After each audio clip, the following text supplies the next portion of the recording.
Hi guys, I'm back again today with another video, and today we're checking out the seven most baffling things about American grocery stores. So let's do some comparison to American grocery stores and Philippine grocery stores. Are they going to be similar or different? Well, before we do start, don't forget to subscribe, click the bell button, and let's find out. This year I have been doing a lot of videos devoted to trying American food for the first time. This video is sponsored by SimpliSafe. After What's all, there's that? no safe like SimpliSafe. And something that you don't really see in those videos is the fact that we have to go and get the ingredients from a supermarket. I have two missions on this mission. Number one, to pick up some of the ingredients for Maryland crab cakes, which I'll be making in my Ooh. next video. And number two, to show you some of the baffling things about American grocery stores. And just as we pull into the parking lot at Jewel Osco, if you've not yet subscribed to this channel, do that now. In the meantime, let's go shopping.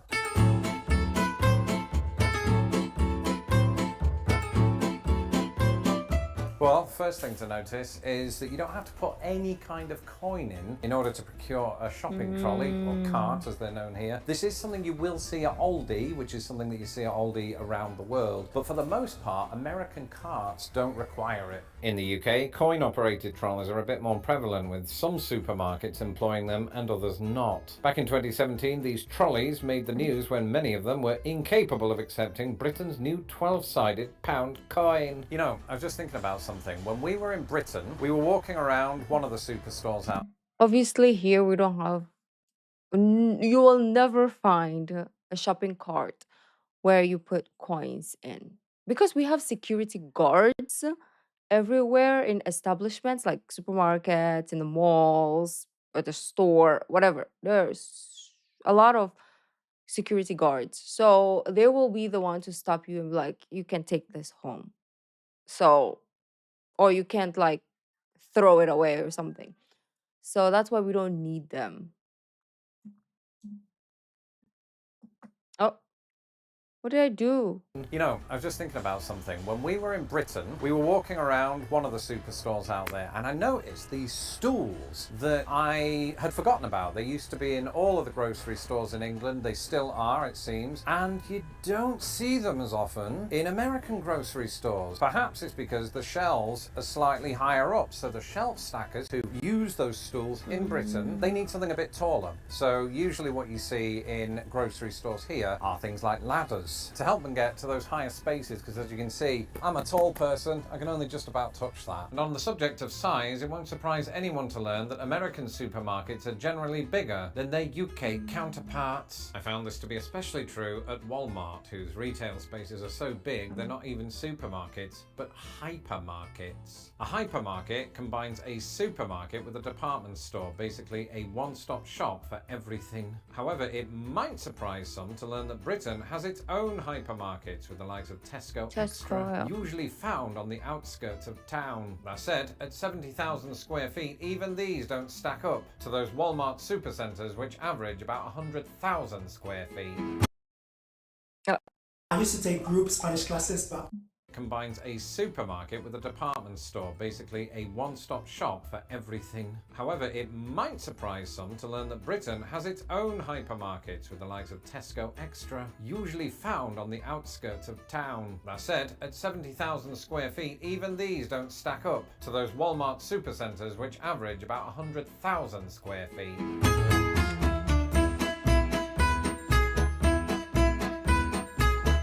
I have no idea how to find crab meat. I've never done this. We could just go to Baltimore. Hello, just had to quickly come back from the store because I realised that I forgot to lock the door, and then realised, actually, that doesn't matter. Because even if my wife's cousin oh, Chad has it's an found out ad. our address, we are protected by SimpliSafe. A SimpliSafe system with its advanced cameras and sensors protects your home against break-ins, fires and floods. And then there is SimpliSafe's Active Guard outdoor protection. Traditional home security systems, they only kick in after a break-in has already happened. But with Active Guard, SimpliSafe is turning the game on its head by stopping intruders before they even get inside. Here's how it works. With advanced AI and live monitoring agents, SimpliSafe cameras detect suspicious activity as soon as someone steps onto your property. Those agents can then take immediate action. It's honestly like having your own personal security guard. I bet it's and the gone best wrong part, Active Guard is just a lot one of piece times. of SimpliSafe's home protection system. You can easily manage everything through the SimpliSafe app, from arming and disarming the system to checking live camera feeds and receiving real-time alerts. And unlike other security services, there are no long-term contracts or cancellation fees, and plans start at just about $1 a day. And today I get to share an exclusive offer just for Lost in the Pond viewers. Save 50% on your SimpliSafe security system when you sign up for a Fast Protect monitoring plan and get your first month free. Visit simplisafe.com/lostinthepond to customize yours. There's no I'm safe here for like it. SimpliSafe.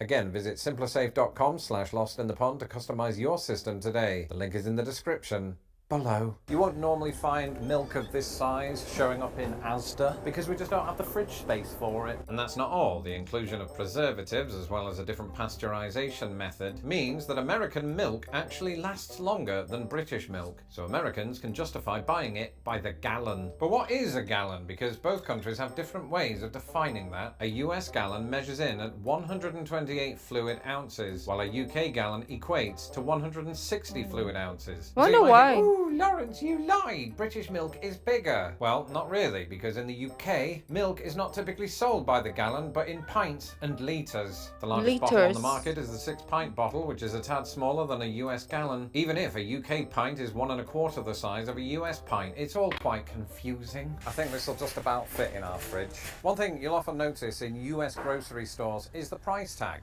It's very inviting. It usually ends in 99. It makes you think, okay, it's 1 cent cheaper than, say, $8 if it's $7.99. And that's great. So you get the thing, you put it in your cart, and you walk up to the till thinking, all right, great, we've made some good deals here, until sales tax happens. In the US, sales tax is added at the point of purchase, and after 17 years living in the country, I no longer bat an eyelid at this. But having arrived here from a country where value-added tax is included in the price tag, it did briefly make me reconsider buying a ukulele when I barely had enough money to justify it in the first place.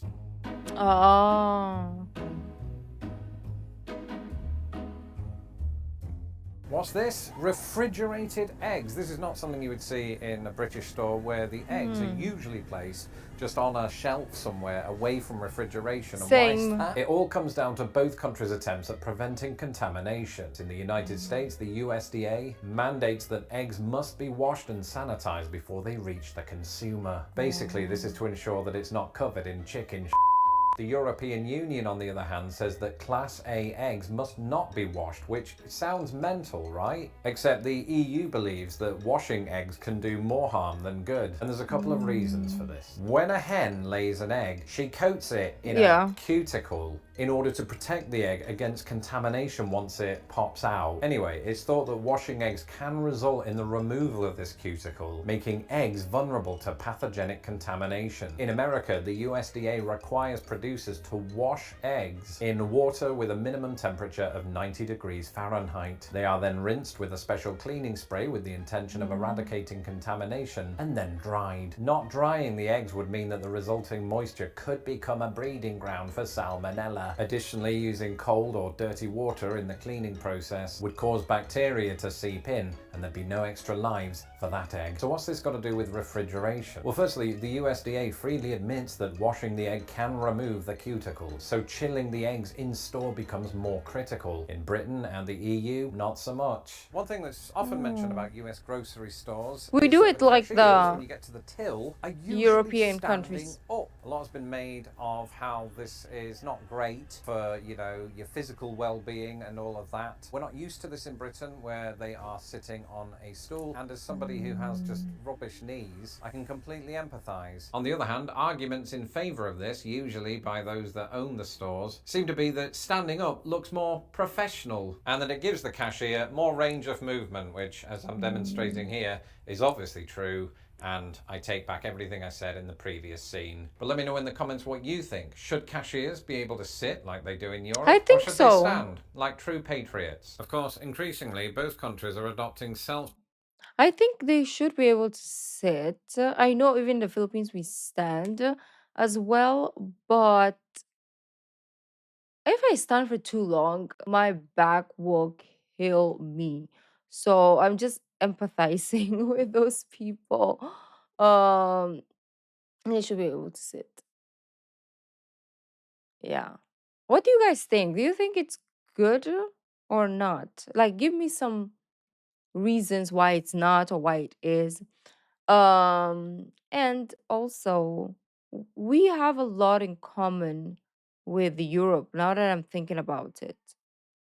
And I think I've always mentioned this as even if we try so much culturally, is it culturally? Or maybe modern culture, we try so hard to be Americanized, but the way that we do things is more European style, right? So far. We don't have like a lot of big hyper supermarkets. We have like a few of them. We don't have what's that? Walmart. We don't have Tesco, but we do have what is called SNR. So that is our version of hyper supermarkets. We have a new one. It's called Landers now. So there probably in the future is gonna be more of those.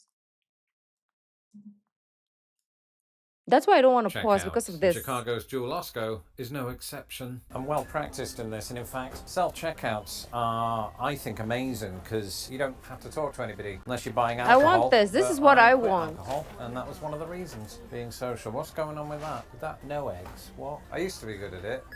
Yeah, that did it. We did it. That's good.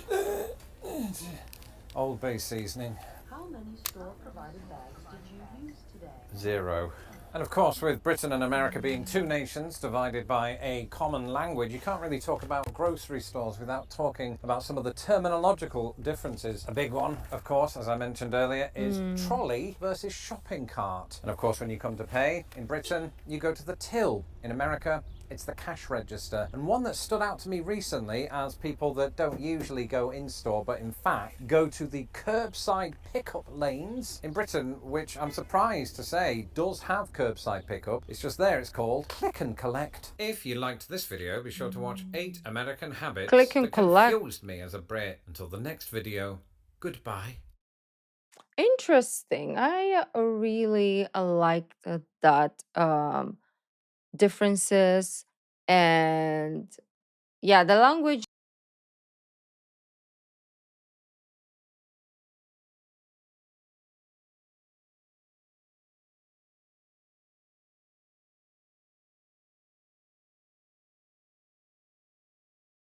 cards it flip flops every now and then. But anyways, beautiful peeps, let me know your like where you're from and which of these mentioned is used in your country? Like, do you have big hyper supermarkets? Do you put the eggs in the refrigerator or is it outside? Not outside, but let me know those stuff. Very interesting. And I will see you in our next video. Bye.